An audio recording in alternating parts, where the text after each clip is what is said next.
உங்க வாழ்க்கையில இழந்து போன வேலையை நீங்க திரும்ப பெற்றுக்கொள்ளுவீங்க. இழந்து போன சொத்துக்களை திரும்ப பெற்றுக்கொள்ளுவீங்க. இழந்து போன சரீர ஆரோக்கியத்தை திரும்ப பெற்றுக்கொள்ளுவீங்க.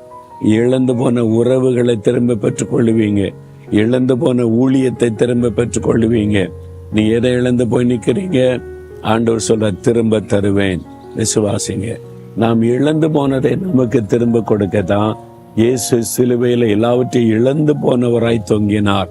பாருங்க, அவர் எல்லாத்தையும் இழந்துட்டார். வஸ்திரத்தை இழந்து, ரத்தத்தை சிந்தி ரத்தத்தை இழந்து, சரீர பலனை இழந்து, அவருடைய சீஷர்களை இழந்து, எல்லாத்தையும் இழந்து தனியாய் சிலுவையில தொங்கினார்.